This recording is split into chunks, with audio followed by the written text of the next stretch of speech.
Hey folks, it's Patriot Nurse. In this video, we're going to have some straight hitting truths, and that is the nature of the libtard mind. So this video comes about primarily in the circumstances of the gun control debate that's happening right now, again, in the United States, because of another tragedy. Apparently, rights are things that get taken away whenever tragedy unfolds, and because tragedy is obviously something that human beings have experienced for the totality of history, we should have zero rights, right, at this point. So I'm going towards this video because I think it's reasonable for us to look squarely in the face what we're dealing with, because there's a lot of time that gets wasted in debating with these people. And so really I want to kind of pull back and unmask what the reality is, so that way we don't waste our time and that way we use our time productively. So before I go into the nuances of the libtard mind, I had a question that came to me actually from a friend who does not live in the United States, and it was something she asked me recently. And she's extremely pro-gun, don't get me wrong. But in the world that she lives and in her own worldview, it's a different set of realities that are perceived as threats. And so she asked me, because I told her I sleep with a rifle and I carry a pistol everywhere that I go. And if I could carry a rifle with me without alarming people exponentially, then I would carry a rifle with me everywhere I go. And so she asked me quizzically, well, who is your enemy? And I had to look at her straight in the face and I said, the left. Without blinking, without flinching, they are my enemy. And so someone might be alarmed by that, particularly someone in the United States who has not seen domestic conflict in their lifetime to the degree that inexorably we're heading to, and that history points as something that is inevitable. She got this look on her face, like, really? I said, yes. Let me explain how the nature of the libtard mind is one that leads inexorably towards conflict. The first thing that you have to understand when you're dealing with people is that debates don't work with them. Now, that's a fairly broad statement to make, but I want to give you supporting reasons for this. You may have perhaps a 10, maybe even 15% on a good day percentage of the self-described libtard and leftist population who is actually somewhat salient and open to reason. But the vast majority of them are not, and they are not functioning as normal, well-adjusted, normal people. When I say normal, I mean people who have a positive outlook on the world and who are non-malfeasant. They're not functioning this way. They come from a place of deep scarring and deep wounding. To expect debate is to expect an adult level of control over emotions. And even the process of debate has the foregone conclusion of value judgments, that a debate is happening because there is a value, and that value is that there is truth, and that truth can be reckoned with, and truth can be appreciated via the debate process. In order for a person to even be capable of debate, there has to be a value judgment, and that value is that truth triumphs feelings. 90% of people who are leftists and libtards will never come to that place. They are stunted, broken human beings that typically have been so traumatized and scarred in their life, usually because of father figure and daddy issues. Now, before I develop this more, I want to make a few qualifications here. I've known several people in my life who had daddy issues, who are either abandoned, beaten, abused, neglected, molested, whoever, by their father. And yet they didn't turn out as libtards and leftists. Why is that? How can a person come through these things and have such two varying different worldviews? Here's the answer. Because a leftist looks at their trauma, a liberal looks at their trauma, and they internalize victimhood status instead of agency from it. That is the difference in the mindset. People who have daddy issues growing up, who don't have resolution of those issues, and who do not ultimately own their own agency in life to overcome their trauma. We are all traumatized. There's nobody who gets out of this world untraumatized. Everybody has to deal with it. The question is, in which form do people's traumas take? And some of them are horrid. But the question is, do we sit there in victimhood status and move forward from it? A liberal and a leftist will never move forward from their own trauma. They will continue to repackage it into various victimhood narratives that they then proselytize and evangelize into the political arena. When you are thinking about debating someone or trying to argue with someone about your Second Amendment rights in particular, You have to understand you are dealing with a child who is not capable of making a value judgment that would necessitate having an actual fruitful debate. Their mind cannot handle it. They do not process facts. They are overwhelmed with emotion. That is what they respond to. Now, in particular, this is a problem for us because people nowadays in this nation have voting powers, and their voting powers now are being more and more steered based on the expediencies of emotional catharsis. So for them, a vote is an emotional release.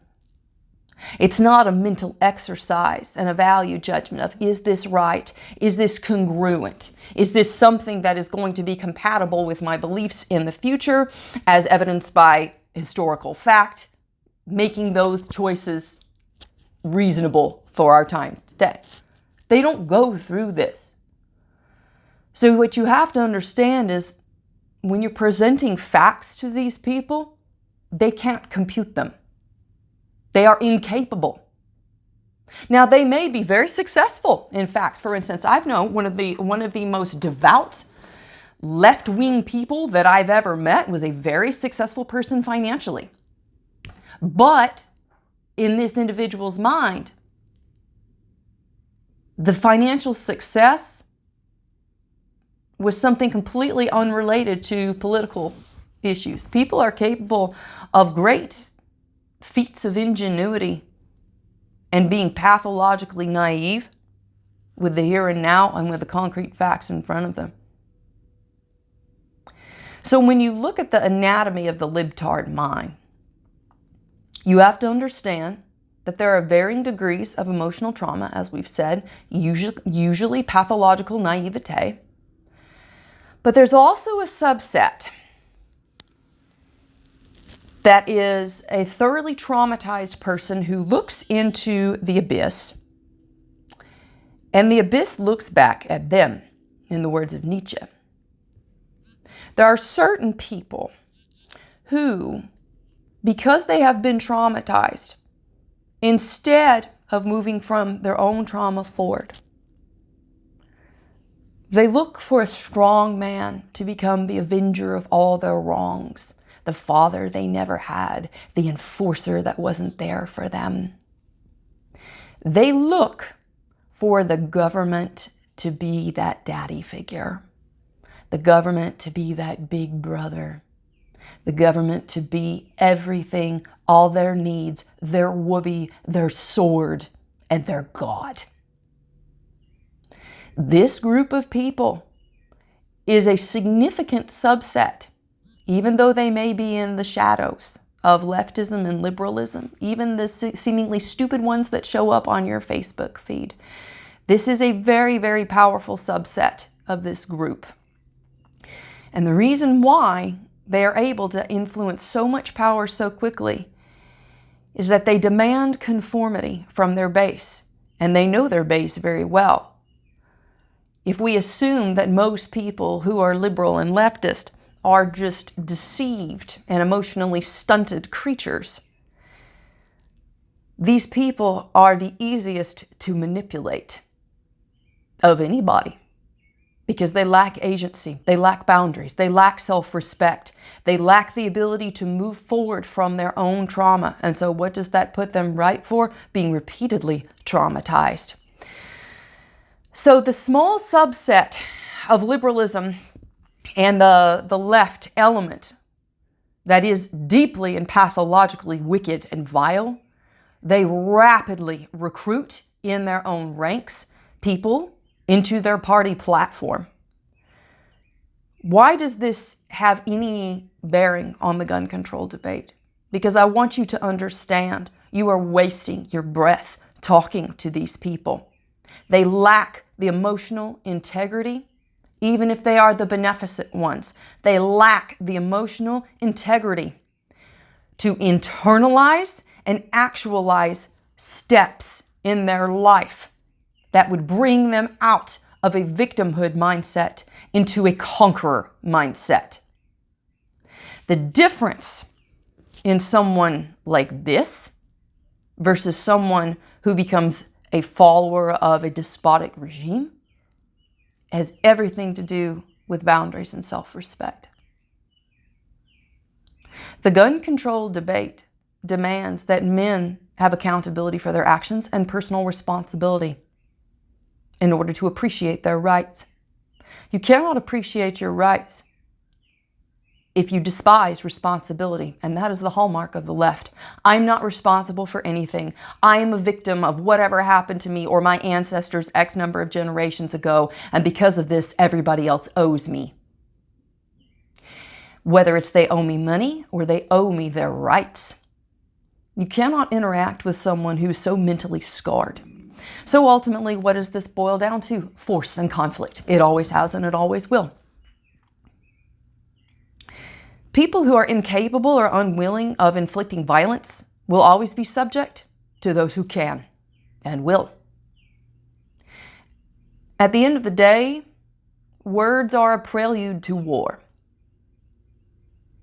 Force is the ultimate decider. Not of what is right, necessarily, but of what is reality. The world in which we live is the result of millions of moves before us, all of which have ultimately to do with force. What is the role of faith in all this, though? Some people might say, gosh, that's a really pessimistic view, Patriot Nurse. Like, aren't you a woman of faith? Like, can't we pray for people? Doesn't God have a role in all this? Yeah, most definitely. I pray personally, and I pray for people. But if your enemy, in the words of Winston Churchill, you do not reason with a tiger when your head is in its mouth. We always speak with people and attempt to reason with people from a position of strength, never weakness. So when you're talking to people and wondering why in the world it seems like you're beating your head against a wall with libtards and with liberals, you have to understand that it's not an issue of God's power. It's an issue of their disobedience. It's an issue of their refusal to submit ultimately to authority. And this is why, for many reasons, you'll see that people who are ardent leftists and hardcore libtards are very anti-God. And it goes back again to daddy wounding and daddy hatred.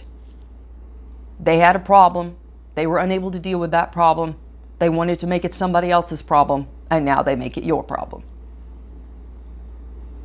I would recommend, instead of beating your head against a wall wondering why they won't listen to facts. This is why it doesn't matter. It doesn't matter how many facts and figures you give them about violence and this and violence and this and gun control numbers and how it doesn't work. They don't care. It's not about that. It's about catharsis for them. It's about revenge for them. So recognize that you're dealing with, for the most part, people who are behind the veneer of civilization reasonable, but once that veneer of civilization gets removed, they will become useful lackeys to totalitarian dictatorships as their ancestors have before them. And the question is, what are you going to do? Are you going to have respect? Are you going to have self-respect and restraint? Are you going to have the knowledge that your rights are inalienable and the willingness to defend them? So when my friend asked me, who are your enemies? To me, the left is very clear. They are our enemies. They have always been our enemies. They are the enemy of everything that is good and right and just and free and principles that throughout history have endured. Just because they seem innocuous with skinny jeans and with social slogans on their avatars and social media, it's a facade. You take just a little bit of comfort away from people and watch how very, very quickly they're turned into a rabid pack of animals. And this is why the Second Amendment is never up for debate, in my opinion. People can sit there and debate all day long in the houses of Congress or government halls. It doesn't matter to me. I do not care what laws are passed. I do not care what issues come up in the streets or what the bleeding heart stories of tragedy show. I don't care what it is. I will never give on this because I know history and I know them and I know their minds, and they will never cease in their victimhood perpetuation. Whether they have been the victim themselves, it doesn't matter. If they have been a victim, they will evangelize until they make millions of victims. And the history of the Communist Party and socialist ideals over the last century is that they killed easily through democide, through government-sponsored killing, easily 300 million people. And that's not something that you can debate away. So recognize this. Know your enemy. Know what they are. Know who they are. And know how they think. They don't even think that they're your enemy. They may not be yet. But just how quickly people will turn and they will change on a dime whenever the comforts of civilization have evaporated. I hope it was helpful for y'all today. Very sober and very direct, but I felt like it had to be said.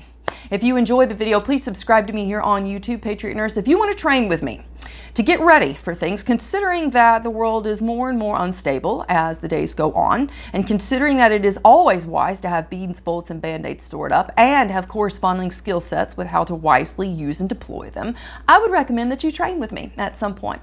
I teach classes all over the country. My next class is going to be in Kalispell, Montana. That's next month. Then in Knoxville, Tennessee. We also have Phoenix, Arizona coming up, as well as Milwaukee, Wisconsin, and Keller, Texas. The full schedule is at the website, thepatriotnurse.com. Make sure that you prioritize getting into a physical class. Guys, with the prices of airfare and travel going up, I have to have people signed up early enough to make sure that those bases are covered before class can go forward. So make sure you prioritize that. If you can't get to class and you want to train with me in an online format, you got an option below. 4 hours, it's $129, and you can find that link down there in the description box.